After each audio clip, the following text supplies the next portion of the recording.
¿Qué tal? Muy buenas noches. Volvió el martes y volvió Sin Fronteras a la pantalla de TV Ciudad. Maite Sarasola, ¿cómo está? Alejandro Gabart, ¿cómo andás? Muy bien y con mucha expectativa con el programa de hoy donde volveremos a abordar grandes temas. Sí, por un lado con la analista Natalia Carrau vamos a estar hablando sobre el mapa político de Bolivia después de las elecciones y en lo que es la previa de la segunda vuelta que se viene en octubre, y también nos vamos a volver a meter en Gaza porque la situación, aunque parezca imposible, sigue siendo cada vez más complicada. Con el analista internacional Leo Harari estaremos abordando los grandes temas globales, particularmente el rol de Estados Unidos en este momento de incertidumbre y de complejidad a nivel mundial. ¿Qué rol tiene ese país que es la principal potencia de eso? Y otros temas vamos a estar hablando con Harari. Y también vamos a conversar con nuestro compañero y colega Eduardo Delgado sobre China, porque va a estar viajando en unos días para ese país. Y en la previa entrevistó a la ex vicepresidenta Lucía Topolansky, quien brindó su mirada sobre el gigante asiático y también recordó la de José Mujica. Todo esto hoy en Sin Fronteras.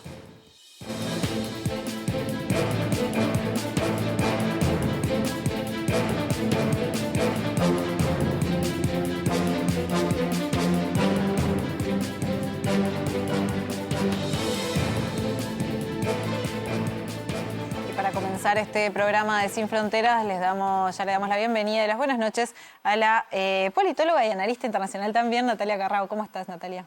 Todo bien, un gusto de nuevo estar por acá. Bienvenida. Bueno, empecemos, si te parece, por Bolivia.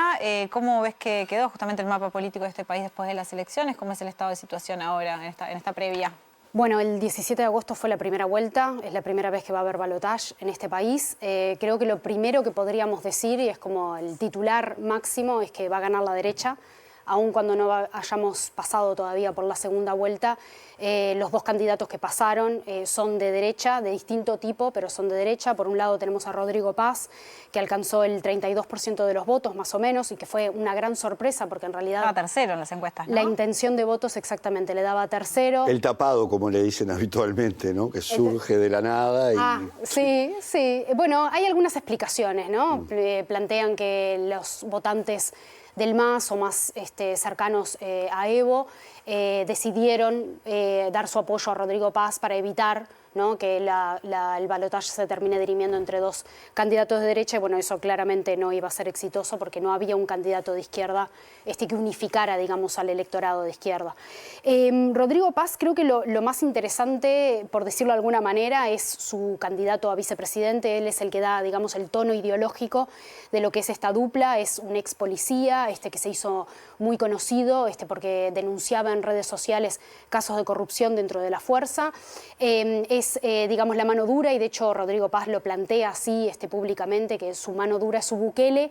En el gobierno será Edman Lara. Como vende la imagen Bukele, ¿eh? Sí, totalmente. Y hay muchos candidatos en la región que se abrazan a eso para mostrar por dónde es que va a ir su gobierno, aunque no sea exactamente de seguridad el tema protagónico, ¿no?, de la agenda. Y después, por otro lado, tenemos a Tuto Quiroga. Tuto es el apodo, que alcanzó el 27% de los votos. Él sí es un referente más de la derecha más dura, clásica, pero digamos que más cercano a... Fue vicepresidente de Hugo Banzer Suárez, que si bien ganó en elecciones democráticas, fue un ex dictador que formó parte del Plan Cóndor, además. Exactamente. Y además no titubeó en apoyar el golpe de Estado en Bolivia en el 2019. Entonces por ahí ya estamos viendo qué es lo que se podría perfilar si es que gana este candidato. Los análisis plantean, bueno, no solo una referencia muy clara a la derecha, pero sí el que es el hombre de Washington, ¿no? Entonces se puede esperar un alineamiento mucho más cercano a Estados Unidos, un alejamiento y una distancia mayor a la región y todo lo que Bolivia ha venido construyendo en términos, digamos, de cooperación y de integración regional con otros países. Ahora, con respecto a Rodrigo Paz, bueno, la gente tiende a pensar que es hijo de Jaime Paz Zamora, que fue un hombre relativamente progresista, que fue perseguido justamente por la dictadura de Banzer. De hecho, nació en otro país, nació en España, Rodrigo Paz. Y además, bueno, sufrió atentados. De hecho, la quemadura que tiene en su rostro es producto de eso. Es decir, un hombre que fue perseguido por los estamentos más conservadores de Bolivia. ¿Se puede decir que el hijo está a la derecha del padre, o que, si bien no era un revolucionario Jaime Paz Zamora, sí era un hombre con convicciones democráticas y socialmente sensibles? Yo creo que podemos esperar una agenda digamos, más blanda en términos de derecha, no tan rígida o extrema como la de Tuto Quiroga, pero también es una persona que se ha venido presentando públicamente como ni de derecha ni de izquierda, y sabemos que por lo general, cuando es esa la carta presentación, lo que termina sucediendo es que el alineamiento es hacia la derecha. Sí. Y su hombre fuerte, digamos, esta mano dura que publicita, bueno, no es un outsider de la política porque ya ha tenido cargos políticos, pero sí no son personas que el electorado, digamos, alinee directamente a las élites políticas. Entonces, creo que también un electorado descreído de la política se volcó hacia esta dupla para buscar un cambio en el régimen de gobierno, pero no necesariamente una opción por derecha dura como puede ser Quiroga, ¿no? Ahora, el gran golpe de todo esto lo ha tenido el MAS, que ya se esperaba, ¿no? Tuvo una expresión electoral prácticamente mínima. Estuvo dividido, y también estuvo dividida la decisión de Evo Morales, que si bien reconoció los resultados, apoyó el voto nulo. Él dice que el voto nulo obtuvo el tercer lugar, que junto a los votos en blanco obtendría el segundo si se sumaran. Quiere decir que hay una expresión allí en Bolivia que no tiene representación, podríamos decir, el sector de Evo Morales y algún otro desencantado. Pero por otra parte, lo más notorio es la caída que ha tenido el MAS, que ha sido histórica, ¿no? Sí, esa es la segunda gran conclusión de los resultados, ¿no? La descomposición del MAS, que ya llegó a la elección debilitado y dividido. Tú lo decías, Jano, hay 3 expresiones o 3 candidaturas que salían del MAS. Uno es Andrónico Rodríguez, que es el presidente del Senado, que viene del sector más cercano a Evo Morales. Que fue el mejor posicionado, podríamos decir, tuvo un 8%. Un 8%, exactamente. Y después está el candidato oficialista de Arce, Eduardo del Castillo, que era un jefe de gobierno, ministro de gobierno, que Evo Morales lo señala como una de las personas implicadas en el intento de asesinato a su persona el año pasado. Entonces, y eso, junto con el voto nulo y blanco, que es lo que tú decías, que Evo Morales reivindicaba que su representación estaba en el resultado de los votos nulos o blancos. Efectivamente, si juntamos esas 3 expresiones en el electorado, podría haber estado dentro del balotaje, ¿no? Entonces, hay una elección que capaz que es de perogrullo, ¿no? Y es que, bueno, cuando la izquierda se divide, la derecha festeja, ¿no? Y eso claramente está mostrando lo que está sucediendo hoy en Bolivia. Y si vemos lo que ha sido la composición del Parlamento después de las elecciones,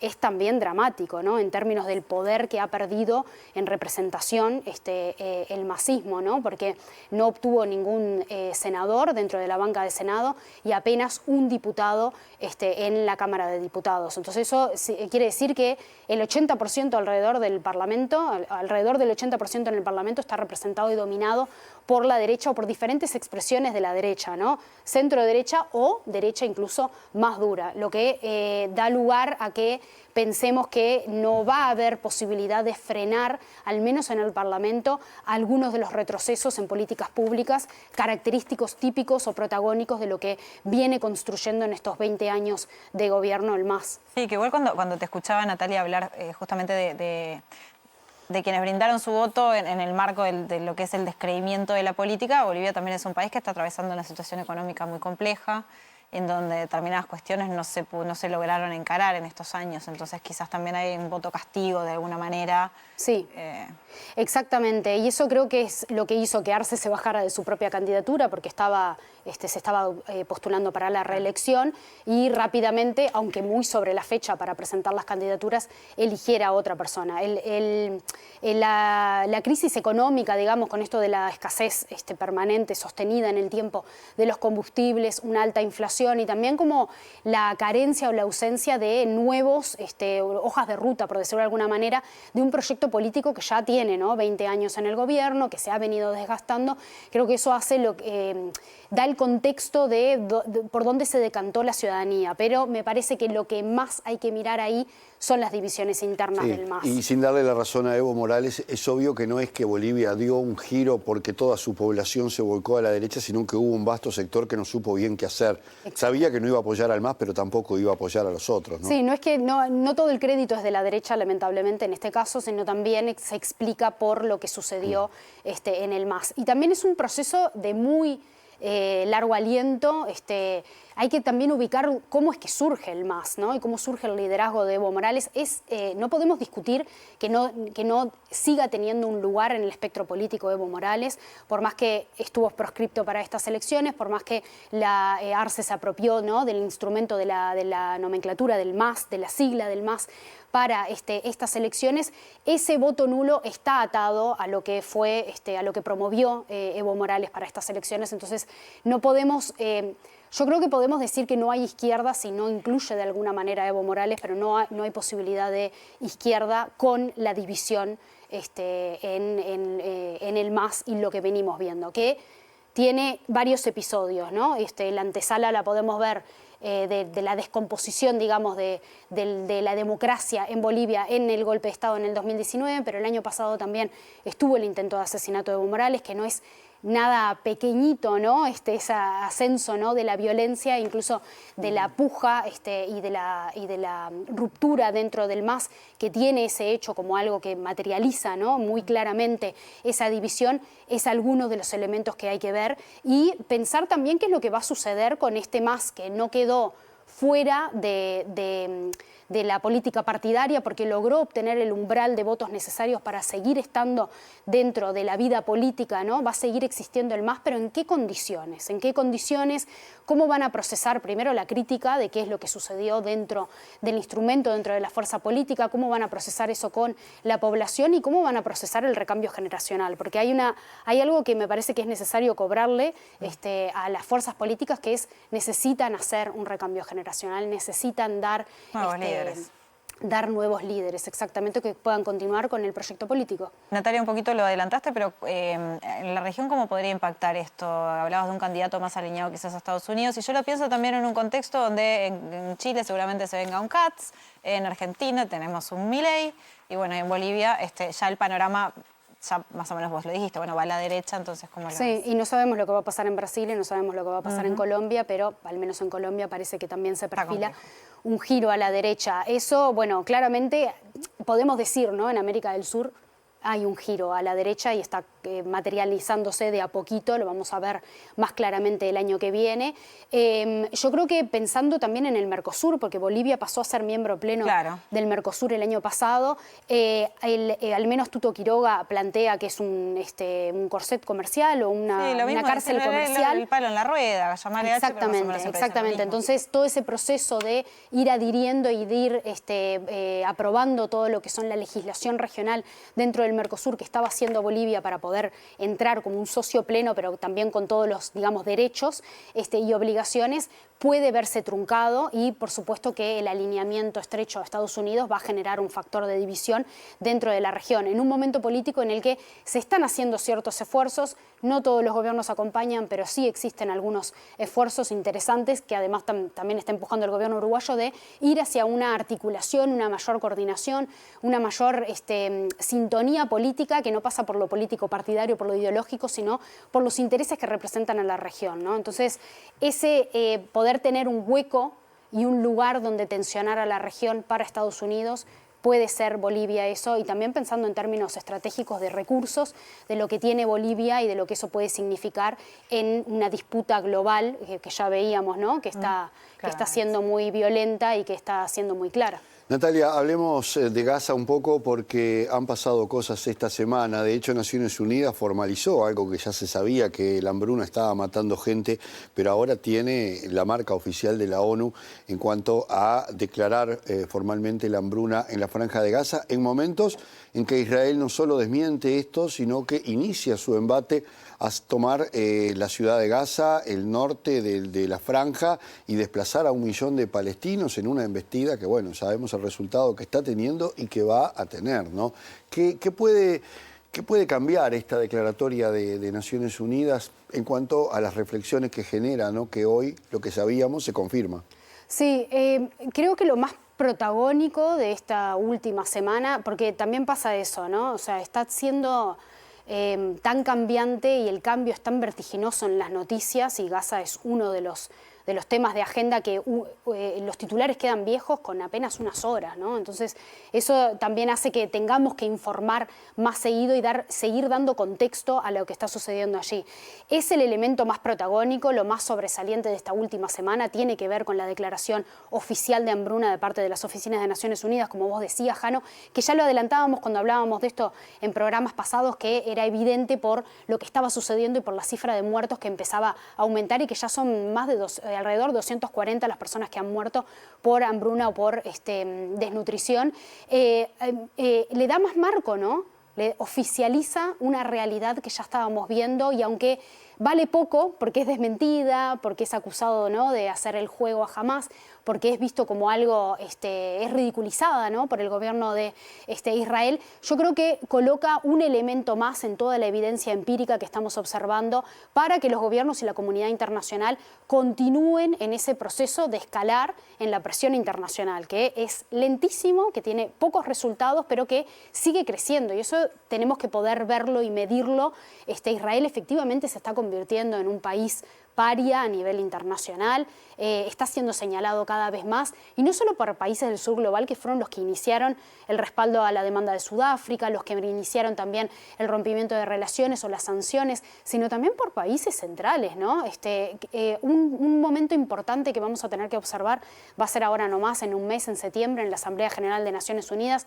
Hay varios países, Reino Unido, Canadá, Australia, Francia, que están planteando el reconocimiento del Estado de Palestina. España también, con letra chica, ¿no? Hablan de esto de desmilitarizar, de sacar a Hamás, de tener un gobierno que sea de la autoridad palestina, pero igual así es un paso, aunque tímido, que sabemos que no alcanza para la descolonización de la Franja de Gaza y de Cisjordania, pero es importante. Hay que observar qué es lo que va a pasar ahí.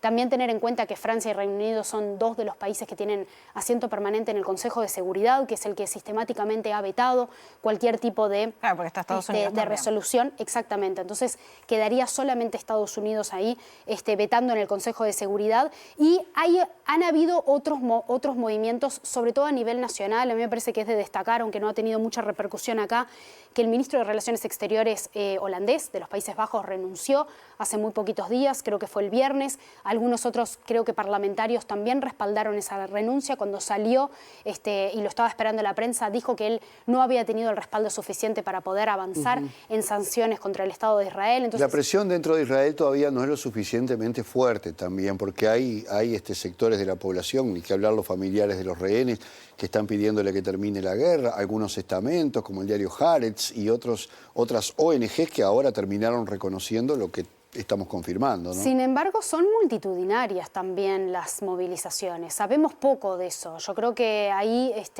vale la pena escuchar a la gente que está ahí, que está viviendo en Israel, que también hemos tenido muchas intervenciones de ese tipo de personas, porque son referentes que nos pueden dar una idea de dónde está, para dónde se está moviendo el parámetro en la sociedad israelí. Es cierto que también las encuestas indican que hay un apoyo bastante significativo de la población israelí, de que no hay inocentes en Gaza. Hay estadísticas por ahí que lo están mencionando, pero nada de lo que ha venido pasando es suficiente para detener el genocidio, pero todo sumado es importante tenerlo. Y creo que darle publicidad, dar información respecto a eso, el contexto en el que están sucediendo esta escalada de la presión internacional, es importante tenerlo y importante ponerlo sobre la mesa cada vez que podamos.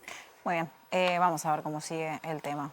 Gracias, Natalia. Por favor, gracias a ustedes. En el próximo bloque de Sin Fronteras vamos a estar conversando con Leo Harari. Ya venimos.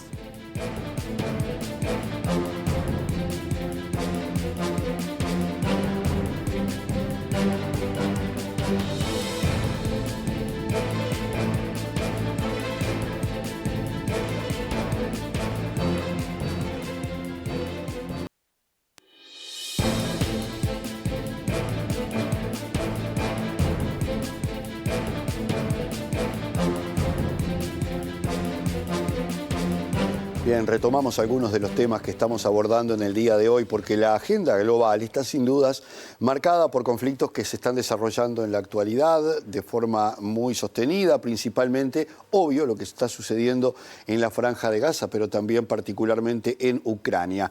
Para conocer un poquito más acerca de todos estos temas, recibimos con mucho gusto al analista Leo Harari. Bienvenido, Leo, un gusto tenerte. Muchas gracias, encantado de estar aquí.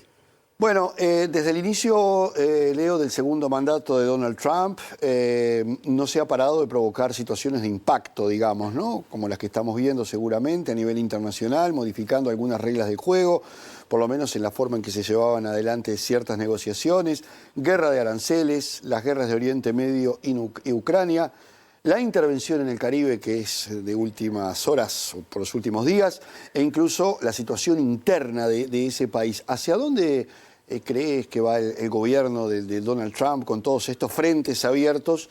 ¿Y cuáles son los límites? Por esto mismo que hablábamos recién, que su estilo sobrepasa un poco lo convencional, digamos, que conocíamos hasta el momento. Sí, lo convencional que nosotros quisiéramos que fuera convencional, porque yo creo que entra dentro de las cuatro patas que le atribuyen al fascismo, que es una nación, un Estado, un jefe y un enemigo.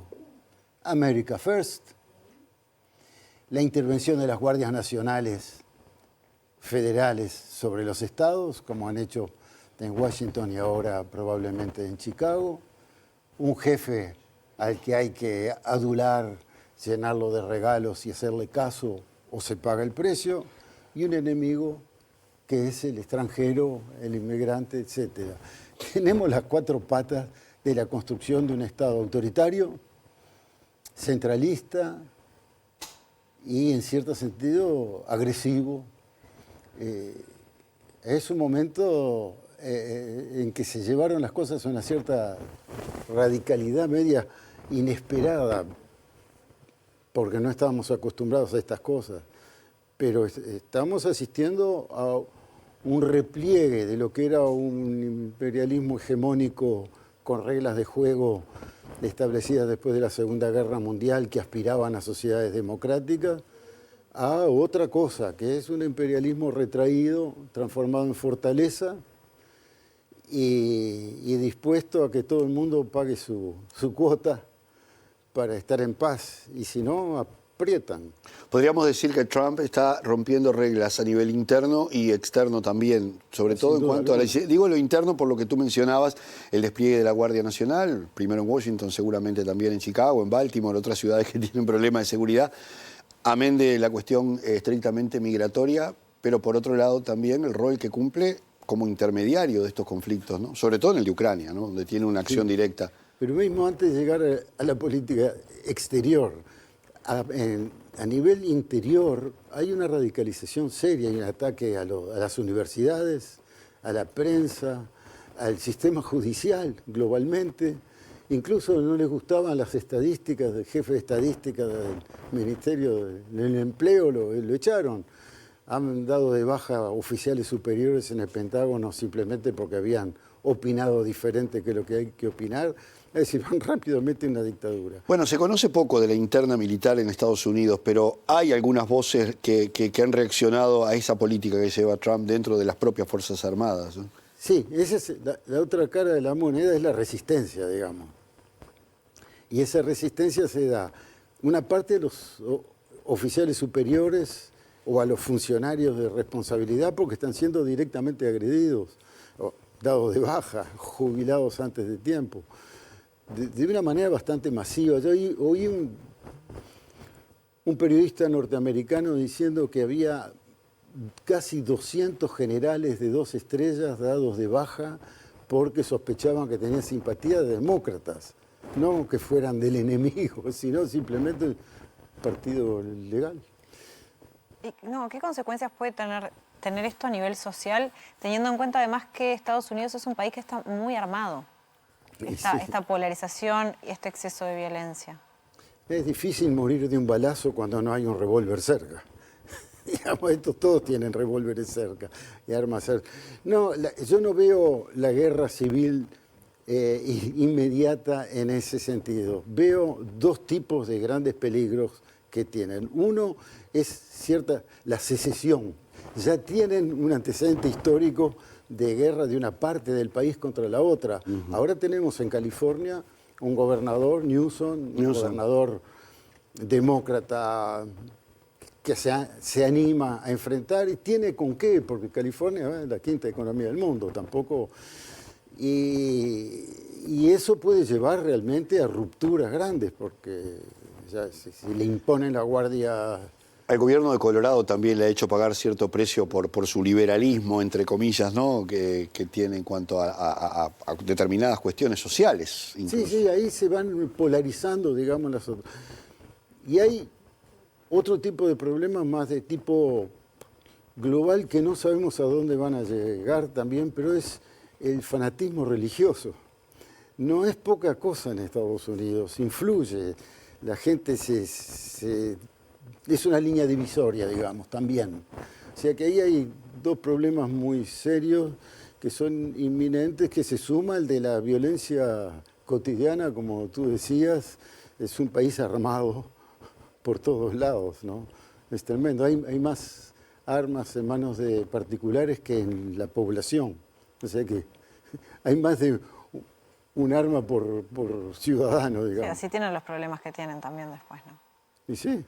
Y en este contexto que tú estabas, Leo, explicando, donde hay una afrenta muy clara a la democracia, ¿cuál viene a ser el rol del progresismo, de quizás miradas que estén alejadas de este tipo de política? ¿Y cómo te parece también que lo están encarando? ¿Cómo ves, por ejemplo, a los demócratas en Estados Unidos y también en el mundo? Bueno, las diferentes formas de resistencia recién empiezan a expresarse de una manera que nos llegue, digamos, en las noticias.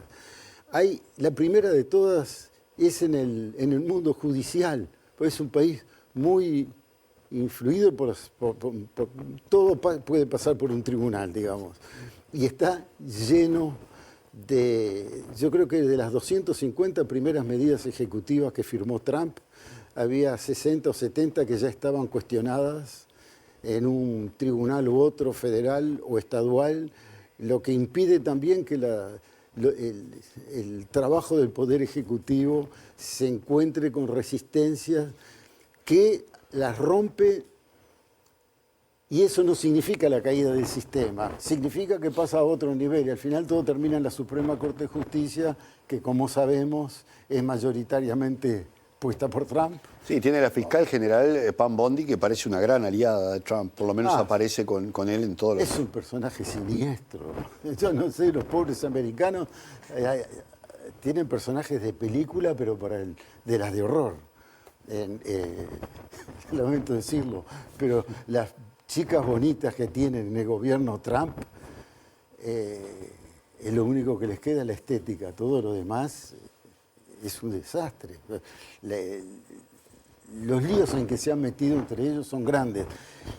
¿Qué es la limitación que tiene la política de Trump? No puede hacer lo que quiere, cuando fuerza la máquina se atrasa todo y después los efectos no son los que espera.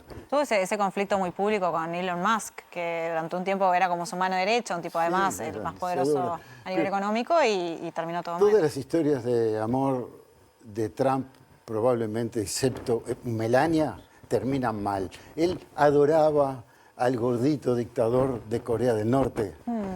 Y se escribían cartas magníficas. ¿Y cómo terminó? Con que hizo la bomba atómica y se transformó en una potencia nuclear. Y Putin, cuando en la campaña electoral, yo en 24 horas arreglo Ucrania. ¿Cómo la voy a arreglar? Putin me respeta enormemente, lo quiere. Y Putin le toma el pelo desde el mismo día en que asumió. Y lo de Elon Musk, que es espectacular también, porque ya lo llevaba a la Casa Blanca con la familia, además, con los chiquilines, solo faltaba el perro. Por Twitter también, perro, un loro, lo que fuera, pues ya es ridículo. Además no le criticaba que no iba con traje a la Casa Blanca, pero a Zelensky sí. O sea, hay una gran cuestión de espectáculo que queda en la frivolidad, pero que tiene las patas cortas, que ese es el problema que hay. Y El progresismo, porque esa era tu pregunta, para intentar responderla. Y en esto, recordar que Trump fue reelecto, porque además es eso, Sí, ya se la hubo un ganó. gobierno de Trump, ya se sabía más o menos cómo operaba. Reelecto y con mejores resultados todavía.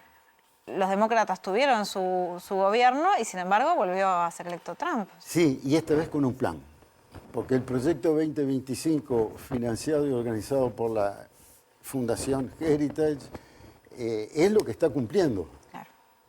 paso a paso. Hay incluso una evaluación, llevaba más o menos 50% de las medidas propuestas en curso de cumplimiento. Lo que no se organizó todavía de manera masiva es la resistencia. Yo te decía, hay una resistencia que es a nivel judicial, que es el primer escalón tradicional. El segundo escalón es en general movimiento de masas a nivel universitario. Tomó la iniciativa a la derecha, es decir, tomó la iniciativa a la Casa Blanca, con Harvard y Columbia y otras, justamente con la excusa del tema del antisemitismo, para ya decir, no les vamos a dejar salir a la calle. Han tomado ahora la iniciativa con la Guardia Nacional, que son capaces de reprimir manifestaciones, pero no que les roben una cartera a una señora. Eso lo hace la policía normalmente, pero no, le están pasando por encima con Fuerzas Armadas federales. Y entonces el movimiento popular tiene dificultades para expresarse. La mejor manera que se están expresando ahora son las manifestaciones que lidera Bernie Sanders, Alexandria Ocasio-Cortez y algunas otras personalidades, ya sea congresistas o no, pero que llevan gente a la calle. Hay miles de personas en la calle todos los fines de semana protestando contra el gobierno de Trump. Todavía no está a la altura, el Partido Demócrata está... De encabezarlas, por ejemplo. Pero bueno, ahí hay más que una guillotina, porque han perdido millones de electores inscriptos el Partido Demócrata. O sea que falta un liderazgo y después la historia dirá, yo tengo confianza. Hay una gran parte del pueblo americano con verdadero sentido demócrata. Lo que pasa es que hay varios Estados Unidos adentro de uno y hay uno que es sensible al discurso de Trump, no solo por la parte aparatosa, sino también porque ha prometido restablecer una industria en donde una buena parte de los que han sufrido lo que llamamos globalización ha sido la clase obrera, la clase trabajadora de la cintura industrial, y a ellos les promete repatriar las grandes industrias, lo que es un sueño, porque esas grandes industrias no son las mismas de hoy de las que eran antes, pero bueno, lo escuchan. Y lo escuchan también aquellos que tienen complejo porque le va mejor a un hindú o a un mexicano o un salvadoreña que a él, que es hijo de los puros blancos que vinieron en otras épocas. Anglosajones. Leo, volviendo, o viniendo, mejor dicho, a nuestra región, ¿qué papel puede tener en tanto una zona de paz, rica en recursos naturales, para insertarse en esta complejidad? Digo esto porque pensamos que la integración regional puede ser una de las claves para tener mayor protagonismo, pero no sabemos muy bien qué rol puede ocupar la región, América Latina, en este contexto mundial tan movible, ¿no? Es un tema difícil. La única cosa que tenemos comunidad es la contigüidad geográfica. Esa no la podés cambiar. Esa es la única América que existe por ahora. Cuando empezás a mirar, no hemos logrado hacer nada de lo que estamos pidiendo de la época de Simón Bolívar, de unidad. Sin embargo, no es un continente desmunido. Hay un tercio de las tierras arables, hay 25% del agua potable utilizable, hay paz relativa cuando lo comparas con otras partes del mundo. No tenemos fuerzas nucleares, lo que también es un factor de paz importante, pero políticamente las cosas no van por ahí. Pero hay esfuerzos que tienen que ver con cosas a veces de la interconexión eléctrica entre dos países fronteras, eso ya hace mucho tiempo que existe, algunas nuevas empresas que han logrado sobrepasar la escala nacional y que invierten en países contiguos. El problema, en mi opinión, es que no tenemos una voz que se escuche a nivel internacional como región. Y eso no sería tan difícil de conseguir, es cuestión... Era el sueño de Pepe Mujica, si querés. Es decir, que se puedan hablar los presidentes y decir cómo nos presentamos juntos en la próxima Asamblea General de Naciones Unidas o en las cuestiones más regionales y mostramos lo que tenemos para darle al mundo y lo que estamos esperando del mundo, que va en el lado de la paz y de la democracia y de la inclusión. También es un continente bastante abierto. Ahora, los factores ideológicos circunstanciales en los gobiernos pueden trancar también la rueda un poco. Sí, en ese sentido, Álvaro Padrón siempre hace hincapié en que algunas de las iniciativas que hay ahora buscan ir más allá del signo político, que era también lo que proponía Mujica, pero no es algo sencillo, ¿no? Y si miramos el mapa de América Latina, lo que va a pasar en Bolivia, Argentina con Milei, lo que seguramente pasa en Chile, también ahí el mapa nuevamente se corre. Lo que pasa es que tenés escalas de desafíos diferentes. Si te enfocas en los verdaderos desafíos, corresponden con el nombre de este programa. No tienen frontera. Claro. El cambio climático no tiene frontera. Los virus no necesitan pasaporte para pasar de un país al otro. Los inmigrantes tampoco, porque hay movimientos enormes de población de un lado para otro. Los desequilibrios gigantescos que hay en la acumulación de riquezas o de conocimiento, todas esas son cosas que son globales y por lo tanto ni la región es esencial, ni la ideología es la línea divisoria. Puede ser una línea limitante, pero los desafíos están ahí. Lo que nos hace falta es dar un pasito de imaginarnos más como seres humanos en un planeta que como vecinos de Malvin yendo a la playa. Hay escalas y los problemas que estamos enfrentando hoy son mayormente de tipo planetario, mundial, global, y es por ahí por donde hay chances de encontrar caminos de unidad como región, porque como América Latina podemos decir, queremos darle al mundo un pulmón ecológico como puede ser Amazonas y queremos cuidarlo entre todos, tenemos para ofrecer lo que tenemos para ofrecer. Incluso hasta despoblados somos como continente, cuando estás comparando con otras partes. Pero todavía eso es un territorio por trabajar, el hecho de tener un pensamiento, digamos, humanista y global, porque los problemas urgentes son globales. Leo, en un minuto porque tenemos que cerrar, pero me interesa saber cuál es tu mirada. ¿Cómo ves en este contexto, ¿no?, a los organismos internacionales, teniendo en cuenta, por ejemplo, la incapacidad que han tenido para frenar la barbarie en Gaza? Por poner un ejemplo que deja un poco en evidencia algunas dificultades, al menos, ¿no? Es uno de los desafíos globales, digamos. Era una respuesta global que se fabricó arriba de los 50 millones de cadáveres de la Segunda Guerra Mundial, con la esperanza de poder hacer un mundo sin conflictos, de trabajo digno y de derechos humanos. Esto no alcanzó durante un tiempo, porque fue la época de la descolonización, del fin de los imperios.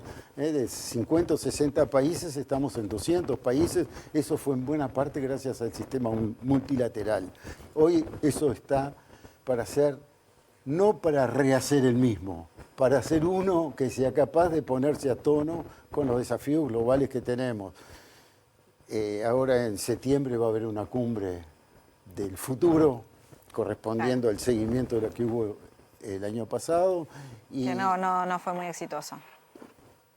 Son pasos, pero si Estados Unidos está pedaleando para atrás, Rusia está metida en sus propias guerras, China es la que está aprovechando para vender ese verso, porque tampoco tenemos confianza que eso signifique querer construir algo. Y otros grandes países como India o Indonesia, que es uno de los países más poblados del mundo, están buscando una forma de multilateralismo, pero todavía eso no se consolida. Estamos en un momento en que el péndulo está en la extrema derecha, en la agresividad y en la violencia potencial y efectiva, y en algún momento va a volver porque existen las fuerzas reales. La mayor parte de la gente quiere vivir en paz, trabajar, tener una familia, comer bien, irse de vacaciones, se acabó, eso es la vida. Y eso está siendo difícil para la mayoría de la humanidad. Uno porque no llegaron ni a poder soñar con tenerlo. Y otro porque los está metiendo en guerras absurdas. Eso yo tengo la esperanza, no tengo otra manera de decirlo, pero tengo la esperanza de que va a ser lo que va a traer el péndulo para el otro lado y vamos a volver a un mundo más razonable. Ojalá, Leo Harari, muchísimas gracias por compartir estos minutos como siempre con nosotros, aquí en Sin Fronteras. Gracias. Un gusto. Quédense en el próximo bloque, vamos a estar hablando sobre China con nuestro compañero Eduardo Delgado. Ya venimos.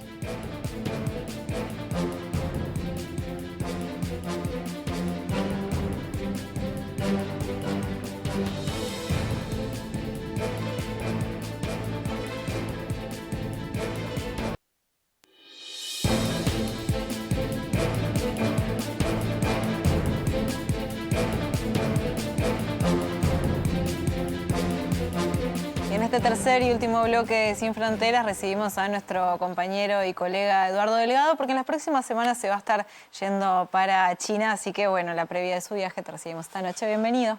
Un gusto estar con ustedes, compañeros, un placer. Gracias por andar por acá. Ya estuviste, te tuvimos en Sin Fronteras cuando estabas en China y ahora volvés. ¿Qué vas a estar haciendo? ¿Cuál es el plan? Bueno, en este caso es una beca de la Agencia Uruguaya de Cooperación, la AUCI. Es un seminario sobre think tanks de Latinoamérica y de China. Así que, bueno, una oportunidad bien interesante de conocer, bueno, es un anglicismo, ¿no? Pero ustedes han tenido decenas de invitados acá que son o fueron parte de think tank, ¿cómo llamarlos? Usinas de pensamiento, centros de estudio. Así que, bueno, la oportunidad de conocer de cómo funcionan en los diferentes países de Latinoamérica, en China, y también la oportunidad de conocer un montón de expertos para, bueno, cuando pasan cosas en los países de la región, tener en TV Ciudad la chance de consultar a esos expertos en esas ocasiones.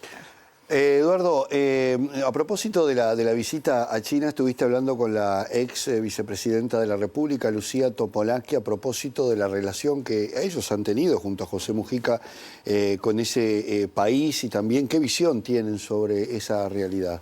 Así es, porque la ex vicepresidenta visitó China justamente en ese cargo en el 2018, pero seguía el tema China desde décadas atrás. Además, recordar que ella fue una de las personas responsables de una recopilación de una investigación que se hizo sobre la primera visita de parlamentarios uruguayos a China. El año pasado se cumplieron 65 años del inicio de las relaciones diplomáticas y fue una delegación que encabezó en ese momento el que era presidente de la Cámara de Diputados, que vos, Jano, seguramente te acordás, que fue Rodríguez Camuso. Rodríguez Camuso. Y nada menos que Selmar Michelini, entre los 6 legisladores que fueron a China en 1959, en los 10 años del comienzo de la República Popular de China. Bueno, a pedido del gobierno chino, Topolansky encabezó esa investigación, se reflejó en un libro. En ese momento, esa visita tuvo mucha importancia en los medios de Uruguay y de China, pero después quedó un poco olvidada. Entonces, esa publicación un poco como que reflotó lo que fue el inicio de la relación, en este caso parlamentaria, y bueno, ella era la cabeza de la Asamblea General. Pero bueno, hablé con Topolansky un poco de varios temas referidos justamente a su visión de China, ¿no? Primero nos empieza hablando de la incidencia de China respecto a la reducción del hambre a nivel global, a escala global. Y al final también nos habla de sus inicios al investigar China, muy marcadas por su formación occidental, ¿no? Y cómo tuvo que empezar a ir avanzando a entender un poco más de esa cultura. No sé si les parece. ¿Les parece? Lo vemos. Claro. Ahí va. Ustedes me dicen sí. Yo tuve en mi formación tuve una visión occidental y no percibí durante mucho tiempo que China es otra civilización y que es muy vieja, mucho más vieja que la civilización occidental.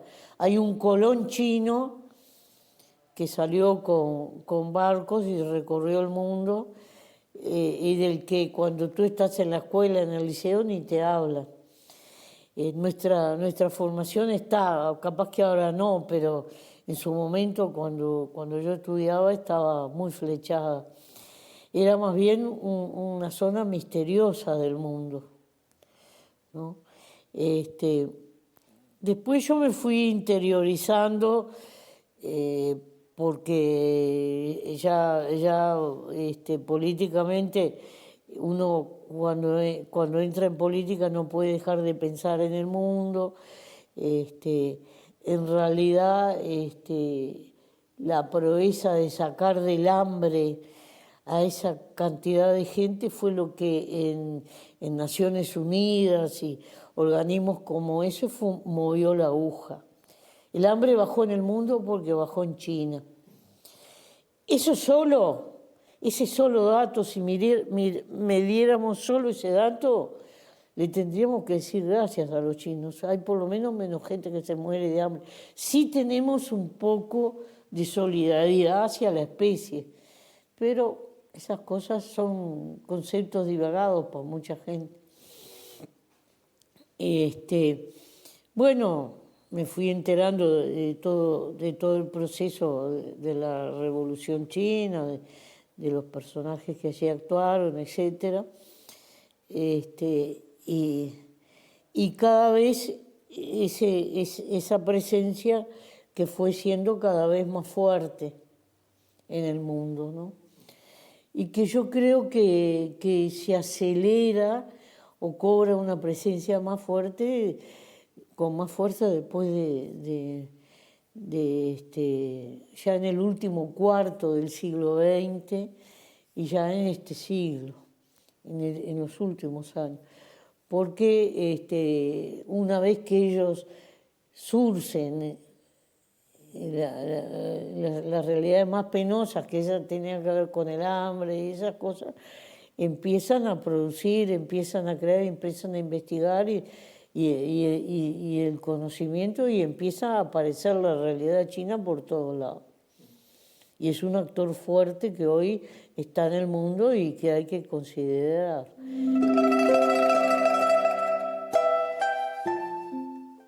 Y esta presencia más fuerte de China en el mundo, sin lugar a dudas, está vinculada con su apertura también, ¿no? Así es, Eso así te habló. es. Y Topolansky nos habla de eso, porque claro, tras la muerte de Mao en 1972, en el gobierno de China se da esa discusión, ¿nos abrimos o no nos abrimos más al mundo? Bueno, claramente la decisión fue de abrirse al mundo, y vaya si sabemos ahora por la incidencia que tiene China en diferentes lugares.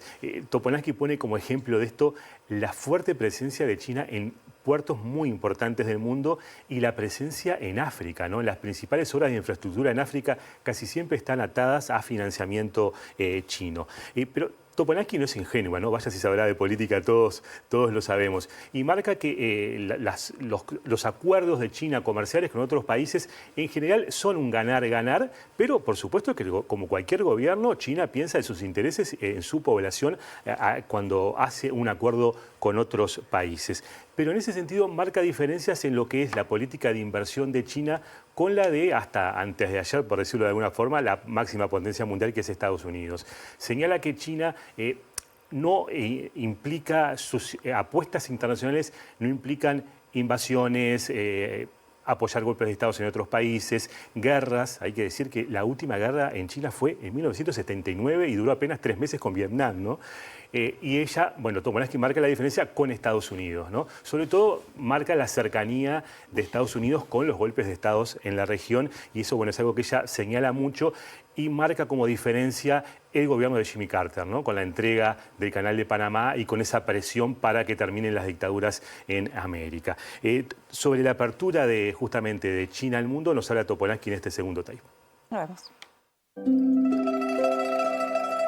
Tenían la necesidad de abrirse al mundo, y la estrategia de abrirse al mundo no solo era un comercio tímido, sino que era un comercio que implicaba mucho más cosas, y es allí cuando diseñan la política exterior esa que se llama la Franja de la Ruta, que se desarrolla por Asia, se desarrolla por África, pero son casi dueños del puerto del Pireo. El puerto del Pireo para Europa debe ser uno de los puertos más emblemáticos, porque allí nace parte de la civilización occidental, ¿no? Pero tienen fuertes intereses en San Sebastián, en el puerto de Barcelona, en el puerto de Hamburgo, en una cantidad de puertos, y bueno, y a África le hacen un planteo de ganar-ganar. de inversiones, de una cantidad de cosas. Incluso yo, en el momento que estuve en China, había un congreso de todas las naciones que estaban trabajando con los chinos, y al final del congreso, cuando cierra Xi Jinping, les condona la deuda, pero siguen las inversiones, es decir, hacen una política inteligente, no te acogoto, estás en desarrollo, pero seguís siendo mi cliente.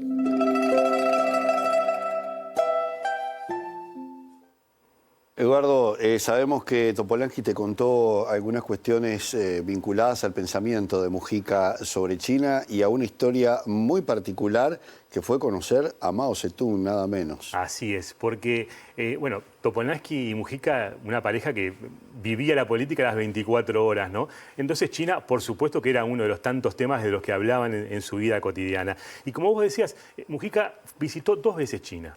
Una vez siendo presidente en 2013, si no me equivoco, pero en 1962, siendo muy más joven, estuvo en China y participó de una reunión con Mao Zedong.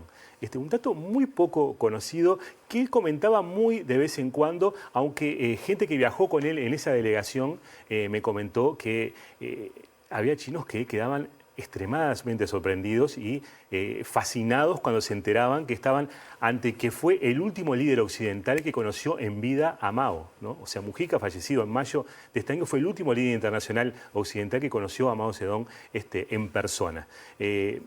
Lucía nos habla de esta reunión con Mao, de la reunión con Xi Jinping, cuando hizo la visita oficial como presidente, y nos aporta un dato que desconocía, que en los últimos meses de vida Mujica se interesó mucho en China, investigó mucho sobre China en sus últimos meses de vida, y que una de las conclusiones que sacó que era, para entender China, hay que leer a Confucio. Es una sociedad confucianista y hay que entender ese pensamiento para comprender lo que está pasando en ese país. Así que si les parece, bueno, me despido con Lucía Topolansky hablando sobre Mujica, su visión de China y su reunión nada menos que con Mao. Lo vemos. Con un grupo de estudiantes y era una China pobre, digna pero pobre, y que hacía el esfuerzo justamente. Y ahí es donde nacen las medidas demográficas, porque cuando ellos ponen la norma de un hijo único, es porque no le podía, la proporción de crecimiento de la población era tal que no le podían dar de comer a ese mundo que ya se estaba muriendo de hambre y no iban a poder darle de comer. Entonces hacen una política que limita, es un demógrafo, tiene un museo, ese chino, es un demógrafo que inventa esa política que ahora la levantaron, porque ahora es libre. Y entonces lo que tratan es de levantar, de que todos coman las 3 comidas diarias. Y lo van logrando, lo van logrando. En realidad en China todavía ves algún manchón de pobreza, pero no es la pobreza extrema que ves en otros lugares de la tierra. Entonces él vio una China, por eso decía, mucho más pobre y mucho más digna. Nada tenía que ver con la China que encontró cuando la visitó como presidente. Lo llevaron a visitar a Mao, que vivía en una casita, en un parque, que era una casita modesta, llena de libros. Hay que recordar que Mao era maestro de profesión. Y como él siempre decía, fuimos a sacarnos la foto, ¿no? En realidad fue una visita de cortesía, y había partes de China donde vos precisabas 5 o 6 intérpretes, porque no hay eso fue una reunión, un conglomerado de reinos que se unificó.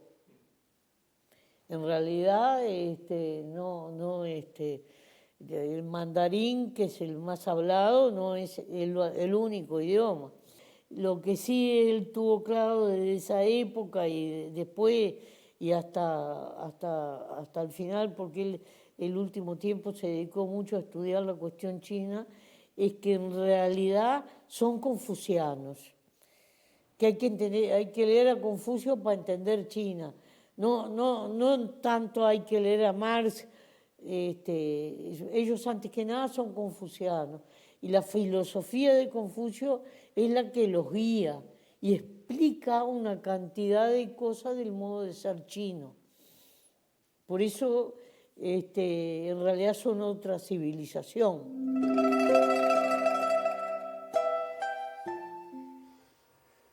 Bien, siempre interesante escuchar a Lucía Topolansky. Eduardo, muchas gracias y estaremos en contacto entonces cuando Un estés gusto. por ahí. Cómo no, Montevideo es la capital más lejana de Beijing del mundo, así que ojalá en las próximas semanas... Del mundo. Del mundo. Así que ojalá en las próximas semanas esté en contacto con ustedes con algún datito de allá. Esperamos regalitos. Pero Muchas cómo no. gracias. Bien, a ustedes gracias por acompañarnos del otro lado como siempre. Nos volvemos a encontrar en una semana aquí por la pantalla de TV Ciudad. Chau, que descansen.